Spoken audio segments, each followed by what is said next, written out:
दीपावली ये उत्सव है ज्ञान रूपी प्रकाश द्वारा अज्ञान रूपी अंधकार को समाप्त करने का। संसार भर में लोग प्रकाश के इस महापर्व को बड़े ही हर्षोल्लास के साथ मनाते हैं। इस दिन माता लक्ष्मी और भगवान गणेश की पूजा के साथ लोग अपने घर आंगन में दीप प्रज्वलित करते हैं। तो वहीं हमारे पड़ोसी देश नेपाल में यह त्योहार कुछ अलग ही तरीके से मनाया जाता है। दरअसल नेपाल में इस त्योहार पर कुत्ते, गाय और कौवे की पूजा की जाती है। जी हाँ, सही सुना आपने। अब नेपाल में लोग ऐसा क्यों करते हैं और ऐसा करने का विशेष महत्व क्या है, ये जानने के लिए इस वीडियो के अंत तक जरूर बने रहें।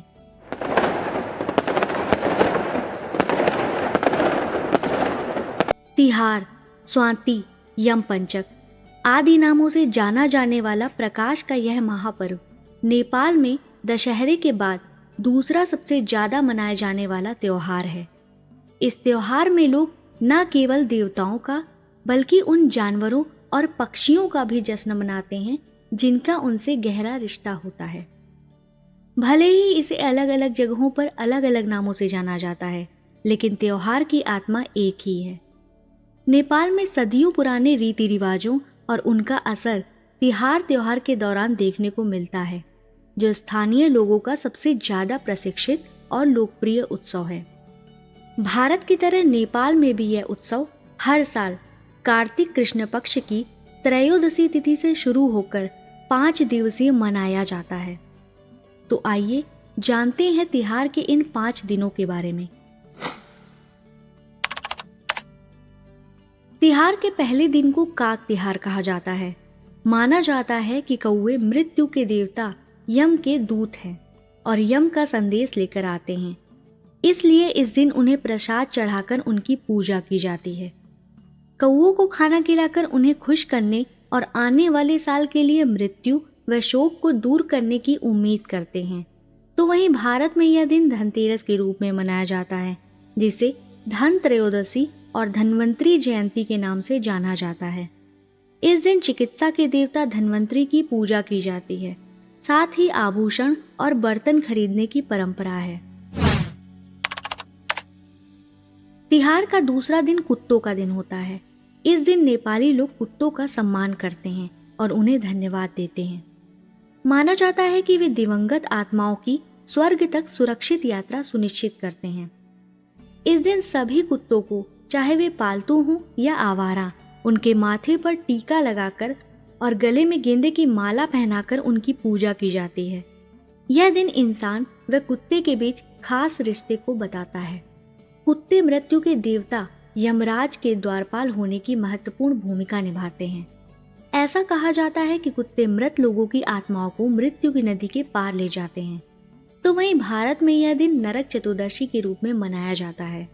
मान्यता है कि इस दिन भगवान श्री कृष्ण ने नरकासुर नामक राक्षस का अंत किया था।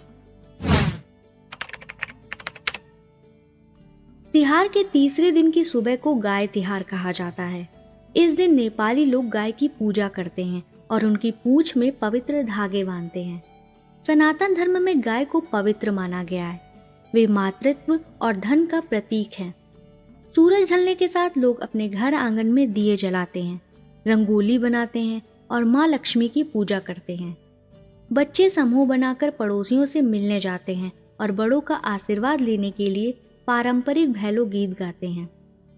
तो वहीं भारत में यह दिन दीपावली के रूप में मनाया जाता है। लोग रोशनी के साथ साथ माँ लक्ष्मी और भगवान गणेश की आराधना करते हैं।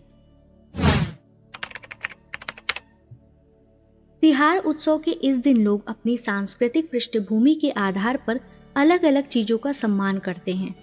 अधिकांश लोगों को बैलों की पूजा करते देखा जा सकता है, जिसे नेपाल में खेती की रीढ़ के रूप में जाना जाता है, क्योंकि इसे किसानों का सहायक माना जाता है। वहीं नेवारी समुदाय इस दिन नए साल की शुरुआत का जश्न मनाता है और स्वयं की पूजा करने के लिए महापूजा करता है।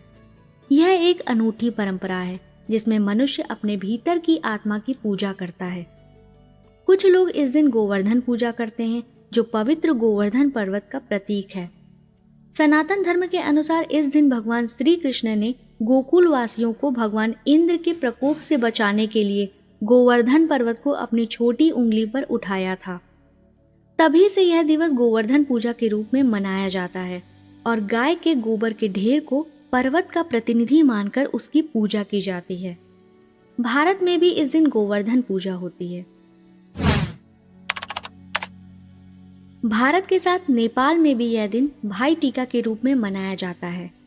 इस दिन भाई बहन एक दूसरे को उपहार देकर अपनी भावनाओं को व्यक्त करके अपने विशेष बंधन को चिन्हित करते हैं। एक किंवदंती के अनुसार यमुना नामक कन्या का भाई गंभीर रूप से बीमार पड़ गया तो मृत्यु के देवता यम उसकी आत्मा को लेने आए। तब यमुना ने यमराज से विनती की कि वह उसके भाई के लिए अंतिम पूजा समाप्त होने तक प्रतीक्षा करें। यमुना के आग्रह पर यमराज सहमत हुए, लेकिन अपने भाई की पूजा करते समय यमुना ने कुछ शर्तें निर्धारित की। यमुना ने यम से कहा कि जब तक उसके भाई के माथे पर लगा टीका फीका न पड़ जाए, उस पर छिड़का हुआ पानी सूख न जाए और उसके गले में डाली हुई मखमली की माला मुरझा न जाए, तब तक वह उसके भाई को ना ले जाए।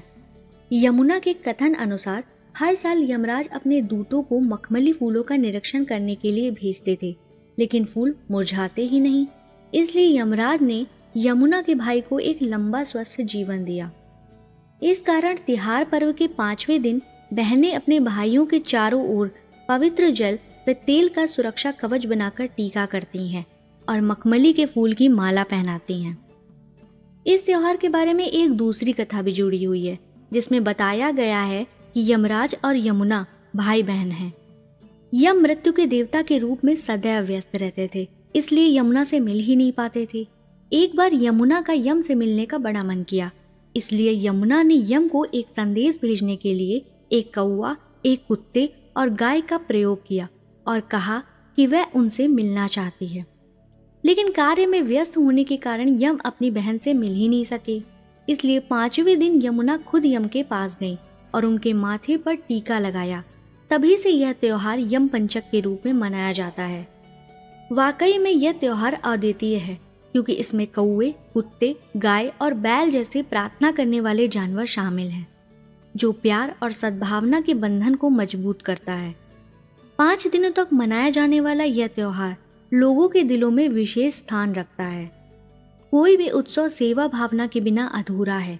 इसलिए इस वीडियो के माध्यम से मेरी आप सभी लोगों से विनती है कि सभी पशु पक्षियों के प्रति प्रेम और स्नेह की भावना रखें और नेपाल में जिस तरह से जानवरों के प्रति सम्मान और प्रेम व्यक्त करके उत्सव मनाया जाता है, उसी तरह से हम सब लोग भी मनाएं। इस बारे में आपका क्या विचार है और यह जानकारी आपको कैसी लगी, कमेंट बॉक्स में जरूर बताएं। वीडियो देखने के लिए धन्यवाद।